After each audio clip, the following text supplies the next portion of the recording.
வாழும் தகுதியுடையவர் யார் என்று எப்படி தீர்மானிப்பது என்றால், யார் முண்டியடித்து தன்னுடைய திறனை காட்டி வல்லமையை காட்டி முன்னுக்கு வருகிறாரோ அவர் வாழும் திறன் உள்ளவர், அவர் சர்வைவல் ஆஃப் தி ஃபிட்டஸ்ட். அப்போ அவர் இன்னொருத்தனை தூக்கி போட்டு மிதிச்சுட்டு கூட வரலாம். இந்தியாவினுடைய மிகப்பெரிய பணக்காரர்கள் யாராவது 2 பேர் சொல்லுவீங்களா? 2 ஆணா. இந்த 2 ஆணா ஏன் மிகப்பெரிய பணக்காரர்களாக ஆனார்கள்? கீழே இருக்கிறவனை தூக்கி மேலே இருக்கிறவனோடு சமப்படுத்துதல் என்பது நல்ல கருத்தியலா, அல்லது வலு உள்ளவன் வாழ்வான் வலுவில்லாதவன்லாம் போய் சாகுங்கடா அப்படின்னு விடுறது நல்ல கருத்தியலா? இஸ்ரேல் வல்லமை உள்ளது, ஆகையினால் இஸ்ரேல் வாழும். பாலஸ்தீனம் பலவீனமானது, ஆகையினால் பாலஸ்தீனம் சாகும் என்று வைத்துக்கொண்டால் இது நியாயமானதா?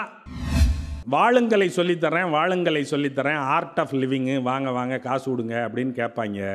அப்போல்லாம் ஒரு விஷயத்தை ஞாபகம் வச்சுங்க, உங்கள் செல்ஃபோனுக்கு அப்பப்போ பேங்க்குகள்லேருந்து ஒரு அலர்ட் வரும்.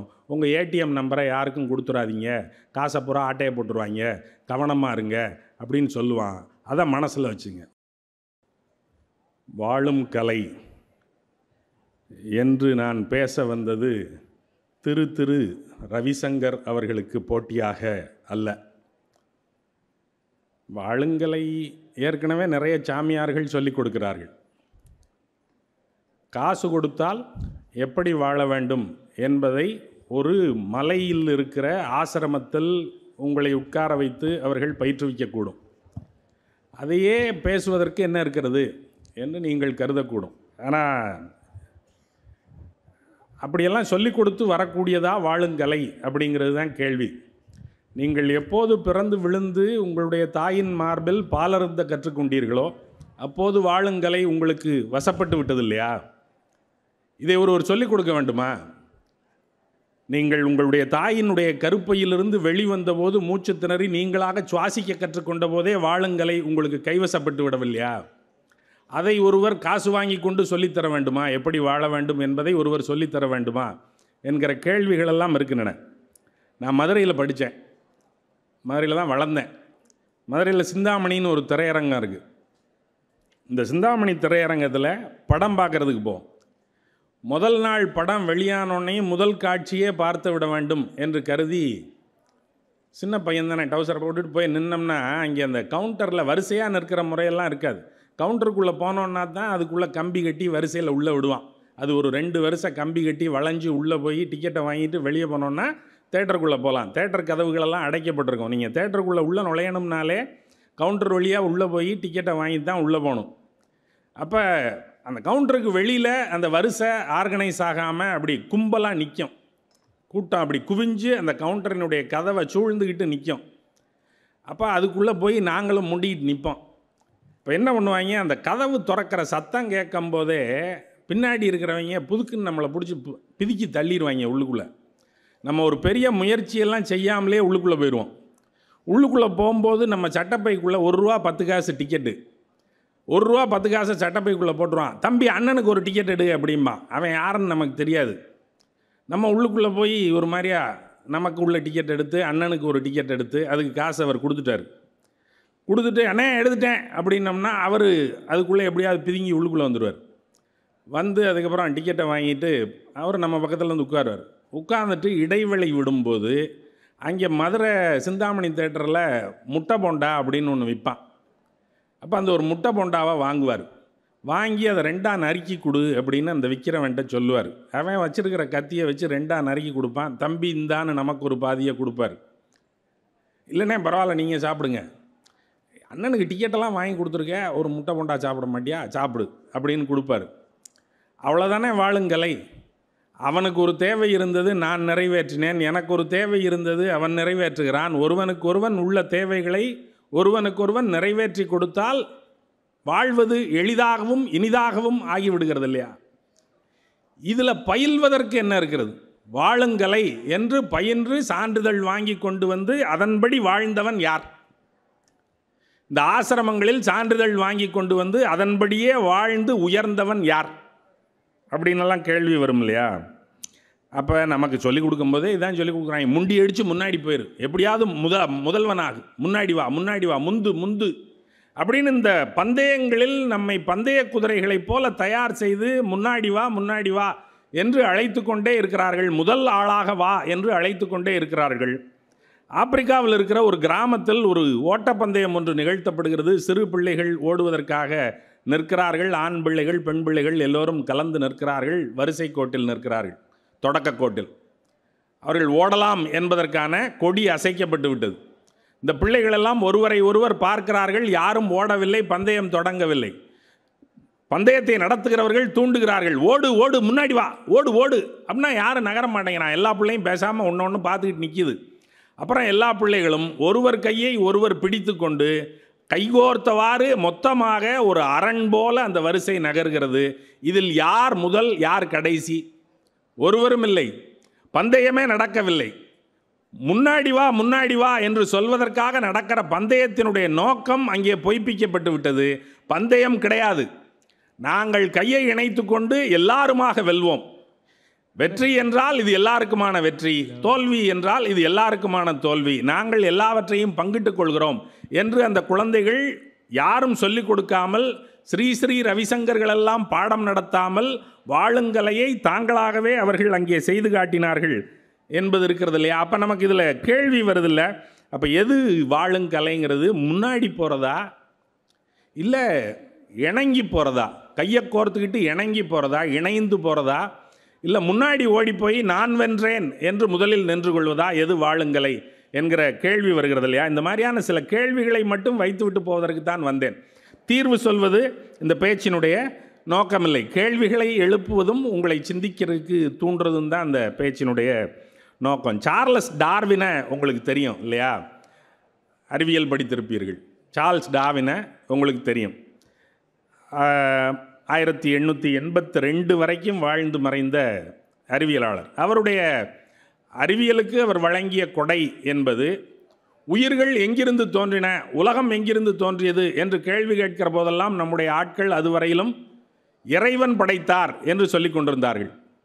சார்ல்ஸ் டார்வின் வந்தபோது அது பரிணாமத்தால் நிகழ்கிறது, it is an evolution process என்று சார்ல்ஸ் டார்வின் சொல்லுகிறார். அவர் எழுதிய நூலினுடைய பெயர் origin of species by natural selection என்பது.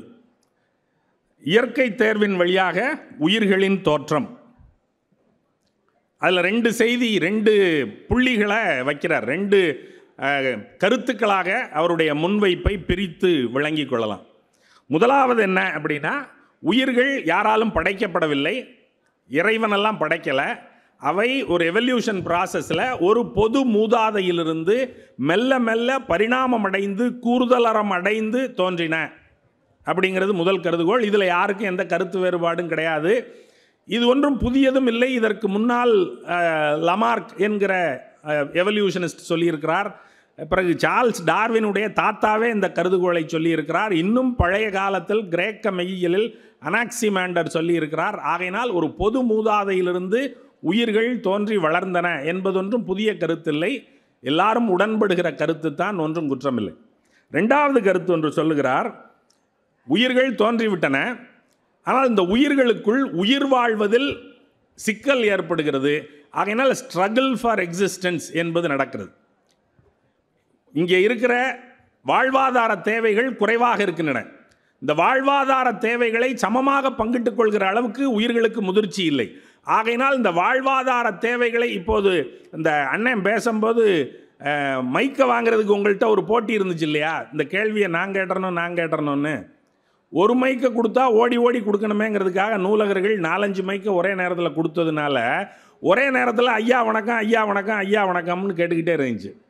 இப்போ யார் முந்துறது? ரிசோர்ஸஸ் குறைச்சலாக இருக்குது, நேரம் குறைவாக இருக்கிறது. அவர் ஒரு 4 கேள்விகளுக்கு தான் பதில் சொல்ல முடியும் என்கிற நிலை வருகிற போது கிடைத்த வாய்ப்புக்குள் தான் முண்டிக் கொண்டு உள்ளே நுழைந்து விட வேண்டும் என்கிற ஒரு முண்டுதல் ஒன்று இங்கே நிகழ்ந்தது இல்லையா? இந்த முண்டுதல் உயிர்களிடத்தில் எப்போதும் நடக்கிறது. உயிர்கள் உயிர் வாழ்வதற்கே பெரும் போராட்டத்தை நடத்துகின்றன. அவனை அழித்தால்தான் நான் முன்னால் போக முடியும் என்றால் நான் அவனை அழிப்பேன். இது ஸ்ட்ரகிள் ஃபார் எக்ஸிஸ்டன்ஸ். அப்புறம் அதில் யார் உயிர் வாழ்வார்கள் என்றால் சர்வைவல் ஆஃப் தி ஃபிட்டஸ்ட். யார் வல்லமை உள்ளவர்களோ அவர்கள் வாழ்வார்கள், வல்லமை உள்ளவர் வாழ்வார் என்று அந்த கொள்கை தீர்மானிக்கிறது. அப்போ இதில் ஒரு சிக்கல் இருக்குது. வாழும் தகுதியுடையவர் யார் என்று எப்படி தீர்மானிப்பது என்றால், யார் முண்டியடித்து தன்னுடைய திறனை காட்டி, வலிமையை காட்டி, வல்லமையை காட்டி முன்னுக்கு வருகிறாரோ அவர் வாழும் திறன் உள்ளவர். அவர் சர்வைவல் ஆஃப் தி ஃபிட்டஸ்ட். அப்போ அவர் இன்னொருத்தனை தூக்கி போட்டு மிதிச்சுட்டு கூட வரலாம், ஏறி மிதிச்சுட்டு வரலாம், இன்னொருத்தனை முந்தி தள்ளி விடலாம், சலுகை செய்யலாம், என்ன வேணாலும் செய்யலாம்.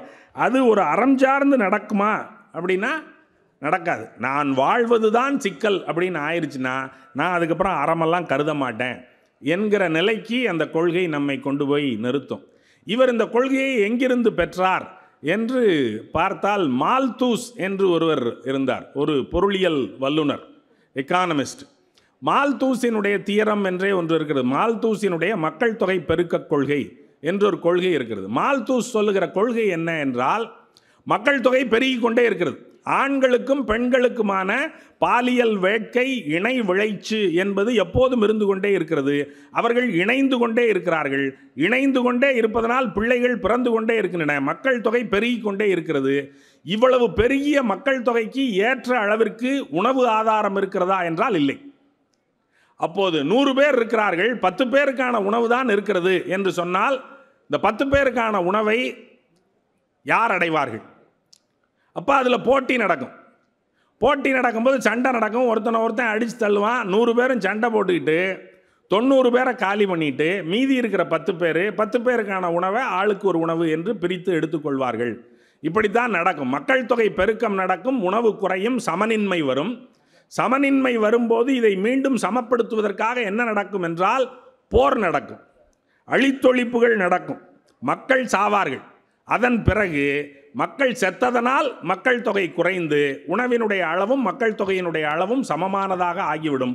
இப்படி உலகத்தின் போக்கு, மக்கள் தொகை பெருக்கம் தன்னைத்தானே சமன் செய்து கொள்ளும் அப்படின்னு மால்தூஸ் சொல்றார். இந்த கருதுகோளை எடுத்து விலங்கியல் உலகுக்கு பயன்படுத்திய போது இவருடைய சார்ல்ஸ் டார்வினுடைய எவல்யூஷன் தியரி அப்படிங்கிறது வந்துடுது.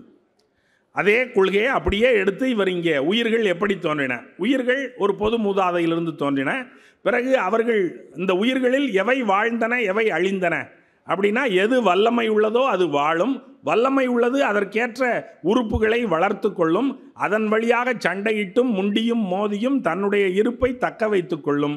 இப்படித்தான் உலகம் இயங்கும் என்று இவர்கள் சொல்லுகிறார்கள். இந்த கருதுகோள் ஒன்றும் புதிதில்லை. நம்முடைய மரபிலும் இந்த கருதுகோளை சொல்லியிருக்கிறார்கள். மகாபாரதத்தில் கிருஷ்ணாவதாரத்தினுடைய நோக்கம் என்ன என்கிற கேள்வி வரும்போது, கிருஷ்ணாவதாரத்தினுடைய நோக்கமாக அவர்கள் சொல்லுவது பூபாரத்தை குறைத்தல் என்பதுதான். பூமியிலே பாரம் அதிகமாகிவிட்டது. பூமாதேவி போய் பெருமாளிடம் விண்ணப்பம் வைக்கிறாள். என் தலைமேல் ஏறி மிதிக்கிறார்கள், ஏராளமான அளவு மக்கள் தொகை பெருக்கம் வந்துவிட்டது, என்னால் இவர்களை சுமக்க முடியவில்லை, ஆகையினால் என்னுடைய பாரத்தை கொஞ்சம் குறை என்று கேட்கிற போது அதற்காக ஒரு அவதாரம் எடுத்து அவர் கிருஷ்ணனாக வருகிறார். வந்து 2 தரப்புக்கு இடையில் சண்டையை மூட்டிவிட்டு அந்த சண்டையினுடைய விளைவாக பெருவாரியான ஆட்கள் அந்த மகாபாரத போரில் செத்து சுண்ணாம்பாகிறார்கள். ஆகையினால் மக்கள் தொகை சமன் சரி செய்யப்பட்டது, மக்கள் தொகை பெருக்கம் குறைக்கப்பட்டு இந்த சமனாக்கம் நடந்தது.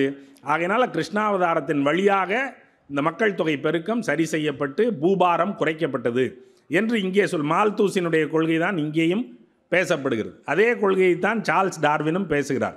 இப்போது இந்த சார்ல்ஸ் டார்வின் பேசுகிற இந்த எவல்யூஷனிசம் என்கிற இந்த பரிணாம கொள்கையை, கூறுதலற கொள்கையை நீங்கள் சமூகத்திற்கும் அரசியலுக்கும் பயன்படுத்தினால் என்ன ஆகும்?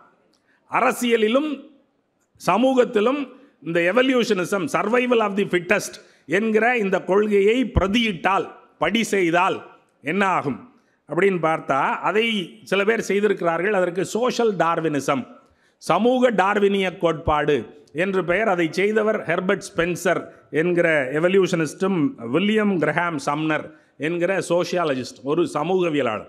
இவர்கள் டார்வினுடைய கொள்கையை அப்படியே சமூகவியலுக்கும் அரசியலுக்கும் பொருத்தி பார்க்கிறார்கள். பொருத்தி பார்த்தால் என்ன வரும் அப்படின்னா, இந்தியாவினுடைய மிகப்பெரிய பணக்காரர்கள் யாராவது 2 பேர் சொல்லுவீங்களா?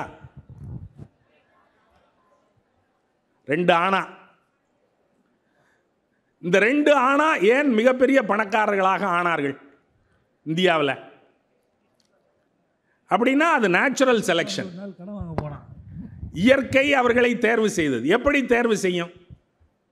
அவர்கள் தான் சர்வைவல் ஆஃப் தி ஃபிட்டஸ்ட். அவர்கள் முண்டியடித்து மற்றவர்கள் தோளில் ஏறி காலி செய்ய வேண்டியவனை காலி செய்து கண்டுகொள்ள வேண்டியவர்களை கண்டுகொண்டு தங்களுடைய ஏணிப்படியை தாங்களே உருவாக்கி கொண்டு மேலே ஏறி போனார்கள். அப்போ மற்றவர்களை மிதித்துத்தான் மேலே ஏறுகிறார்கள். மொனாபலி ஆகும்போது கீழே இருக்கிறவனையெல்லாம் மிதித்து தான் ஒரு ஒற்றை பிம்பமாக ஒற்றை அதிகாரத்தை அவர்கள் அடைய முடியும். அப்போ இந்த மாதிரியான போக்கு சரியானதா? எல்லாரையும் கீழே போட்டு மிதித்து விட்டு ஒருவர் மட்டும் மேலேறி போவது என்கிற போக்கு சரியானதா? இந்த மொனாபலைசேஷன் என்பது சரியானதா அப்படிங்கிற கேள்வி வருது இல்லையா? ஒரு ஜெர்மன் மிலிட்டரி ரைட்டர் ஒருத்தர் இருந்தான், பேர் என்னன்னு தெரியல, 1914 அவன் எழுதுகிறான், போர் என்பது ஒரு உயிரியல் தேவை. War is a biological necessity அப்படிங்கிறான். போர் என்பது எப்படி ஒரு பயாலாஜிக்கல் நெசசிட்டியாக இருக்க முடியும்? சண்டை செய்வதும் மனிதர்களை அழித்து கொள்வதும் நாசமாக்குவதும் எப்படி ஒரு உயிரியல் தேவையாக இருக்க முடியும்? இன்னைக்கு இஸ்ரேல் பாலஸ்தீனத்தின் மேலே குண்டு பொழிகிறான், பாலஸ்தீனத்தை ஒழிச்சு கட்டுறதுன்னு தீர்மானிச்சிட்டான். அங்கே இருக்கிற ஆஸ்பத்திரிகள் மேலையெல்லாம் குண்டு போடுறான், நோயாளிகள் எல்லாம் சாகிறார்கள். ஏன்? வல்லமை உள்ளது வாழும். இஸ்ரேல் வல்லமை உள்ளது, ஆகையினால் இஸ்ரேல் வாழும். பாலஸ்தீனம் பலவீனமானது, ஆகையினால் பாலஸ்தீனம் சாகும் என்று வைத்து கொண்டால் இது நியாயமானதா? எவ்வளவு பெரிய அழிவை அந்த கொள்கை கொண்டு வந்து நிறுத்துகிறது சமூகத்தில், அதை பிரதியிட்டு பார்க்கும்போது என்று நீங்கள் கவனிக்க வேண்டும். Law of the stronger, the weak will succumb. அது சரியா? ஒரு தாய் இந்த வேலையை செய்வாளா? 4 பிள்ளைகள் பெற்ற ஒரு தாய் வலுவான பிள்ளையும் சவலை பிள்ளையுமாக இருக்கும்.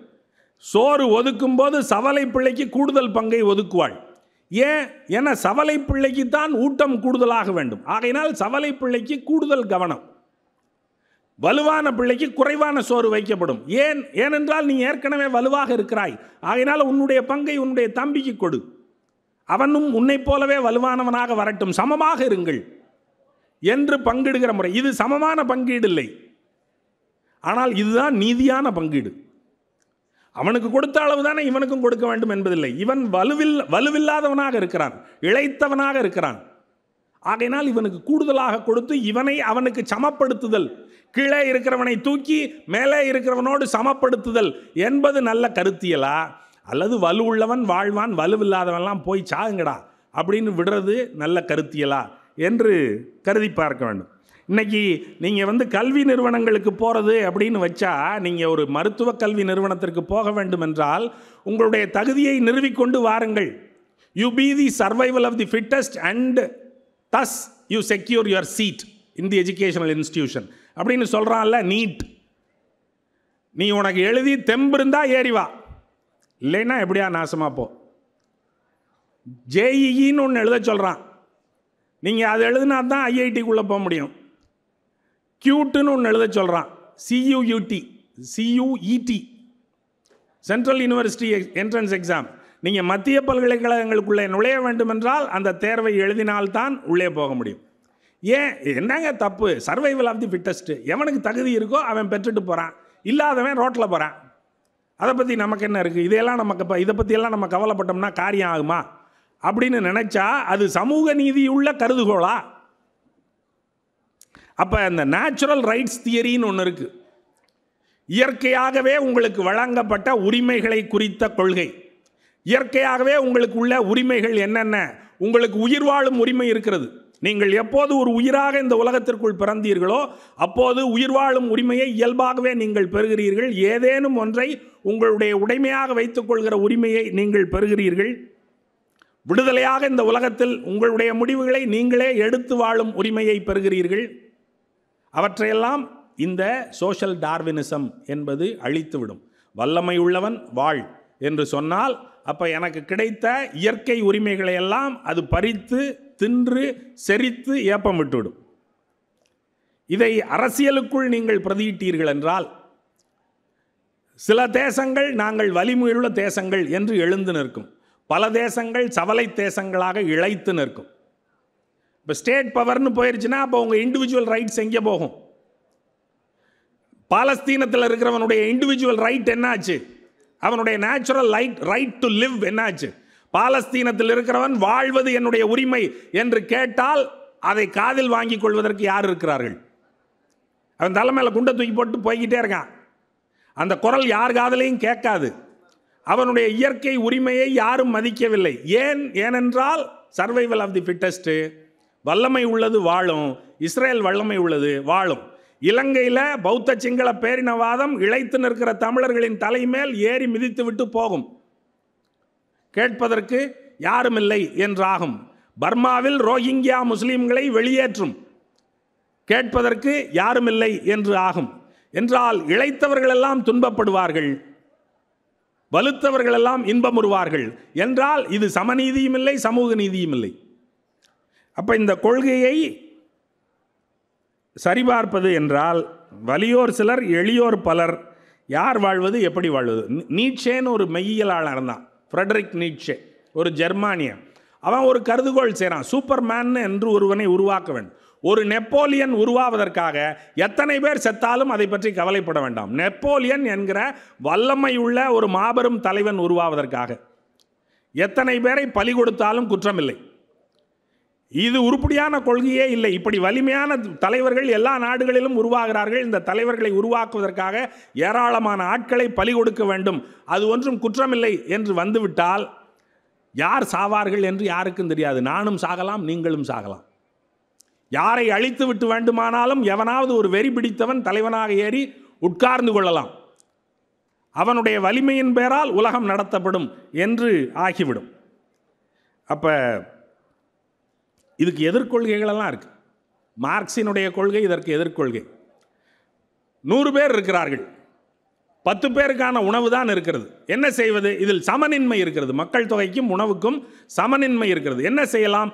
10 பேரினுடைய உணவை 100 பேருக்கு பங்கிடு. 10 பேருக்கான உணவை 100 பேரும் பங்கிட்டு சாப்பிடட்டும். கொஞ்சம் கொஞ்சம் தான் கிடைக்கும், குற்றமில்லை, எல்லாரும் உயிர் வாழட்டும். பிறகு உணவை பெருக்குவோம். ஆகிற வழிகளை அடுத்தது பார்ப்போம். 10 பேர் உணவுக்காக 90 பேரை கொல்வது என்கிற கொள்கை சரியில்லை என்று சமமாக பங்கிடுகிற கொள்கையை மார்க்ஸ் முன்வைக்கிறார். நம்முடைய கொள்கையும் அதுதான். பகுத்துண்டு பல்லுயிர் ஓம்புதல் நூலோர் தொகுத்தவற்றுள் எல்லாம் தலை என்று சொன்னபோது கொள்கை அதுதான். வாடிய பயிரை கண்டபோதெல்லாம் வாடினேன், வீடுதோர் இறந்தும் பசியராத வெற்றரை கண்டு மனம் பதைத்தேன் என்று வள்ளல் சொன்னபோது வெளிப்படுகிற கொள்கையும் அதுதான். இங்கே அறிவு என்பதனுடைய பயன் என்ன அப்படின்னு கேட்கும்போது வள்ளுவன் சொல்லுகிறான், அறிவினான் ஆகுவதுண்டோ பிரிதின் நோய் தன்னோய் போல் போற்றா கடை. அடுத்தவனுக்கு வருகிற துன்பத்தை தன்னுடைய துயரம் போல நினைத்து மனம் பதறவில்லை என்றால் உங்களுக்கு அறிவிருந்து என்ன பயன்? உங்களுடைய அறிவு எதை வேண்டுமானாலும் சாதிப்பதற்கு பயன்படும். ஆனால் அடுத்தவனுடைய பதைப்பை, அடுத்தவனுடைய தவிப்பை, பசியை, துன்பத்தை உங்களுடைய அறிவு பொருட்படுத்தாது. உங்களுடைய பாதையில் நீங்கள் முன்னேறி கொண்டே இருப்பீர்கள் என்றால் இந்த அறிவினால் என்ன பயன் என்று வள்ளுவன் கேட்கிறான். ஆகையினால வாழுங்கலை என்ன அப்படின்னு ஒரு எபிக்டீட்டஸ் அப்படின்னு ஒரு கிரேக்க ரோமாபுரியைச் சேர்ந்த ஒரு அறிஞன் இருந்தான், எபிக்டீட்டஸ். அவன் ஒரு அடிமையாக இருந்தவன். அவனை அடிமையாக விலைக்கு வாங்கி 3 வயதிலிருந்து அடிமையாக இருந்தான். ரோமாபுரியினுடைய சட்டம் ஒரு அடிமையை 30 வயதில் நீங்கள் விடுவிக்கலாம். 30 வயது வரை அடிமையாகத்தான் இருக்க வேண்டும். அதற்கு முன்னால் அவனை விடுவிக்க முடியாது. 30வது வயதில் அவனை விடுவித்து அவனை நாடு கடத்தி விடுவார்கள். ஆகையினால் ரோமாபுரியிலிருந்து அவன் கிரேக்கத்துக்கு போகிறான். கிரேக்கத்துக்கு போய் என்ன தொழில் செய்கிறது என்று யோசிக்கும்போது அவன் வாத்தியார் வேலைக்கு போயிடுறதுன்னு நினச்சான். வாத்தியார் வேலையா இல்லை, சிந்தித்தலும் சிந்தித்தவற்றையெல்லாம் மக்களுக்கு எடுத்துரைத்தலும் என்கிற அளவில் ஒரு அறிஞனாக இருந்து செயலாற்றுவது என்று அவன் தீர்மானித்தான். அவன் சொல்கிறான், உங்களுடைய வாழ்க்கையை 2ஆக பிரிச்சுக்குங்க. ஒன்று உங்களுடைய கட்டுப்பாட்டுக்கு உட்பட்டவை. வாழ்க்கையில் உங்களுடைய கட்டுப்பாட்டுக்கு உட்பட்டவை எதுன்னு அடையாளம் காணுங்க. உங்களுடைய கட்டுப்பாட்டுக்கு உட்படாதவை எவை அப்படின்னு அடையாளம் காணுங்க. உங்களுடைய கட்டுப்பாட்டுக்கு உட்படாதவையே உங்களால் ஒன்றும் செய்ய முடியாது.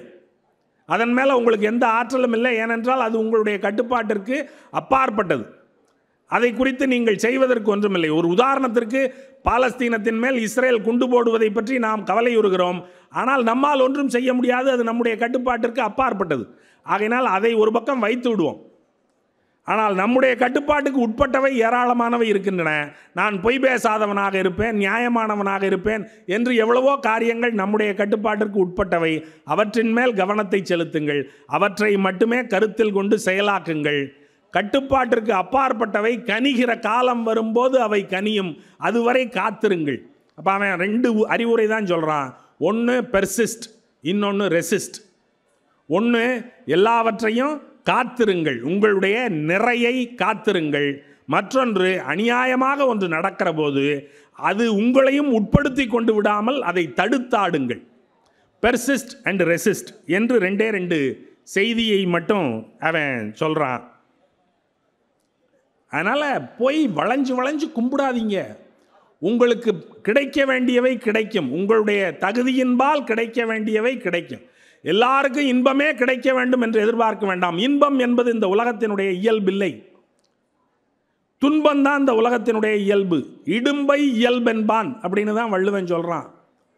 இடுக்கண் தான் வரும். எல்லாருக்கும் இன்பமயமாகவே எல்லாம் நடக்க வேண்டும் என்பது ஒரு விஷஃபுல் திங்கிங்காக வேணா இருக்கலாமே ஒழிய, அப்படி இன்பமயமாகவே எல்லாம் நடக்காது, துன்பமயமாகத்தான் நடக்கும். இந்த துன்பத்தினால் வருகிற முரண்களை எப்படி சரி செய்து கொள்வது என்கிற தீர்வுகளை நோக்கி நீங்கள் அதிகபட்சமாக நகரலாமே தவிர, வெறும் இன்பமாகவே எனக்கு கிடைக்க வேண்டும் என்றெல்லாம் வேண்டுதல் செய்து இன்பங்களை பெற முடியாது. ஆகையினால ஆசைப்படாதீர்கள், குலைந்து குலைந்து கும்பிடாதீர்கள், சுயமரியாதையோடு இருங்கள்.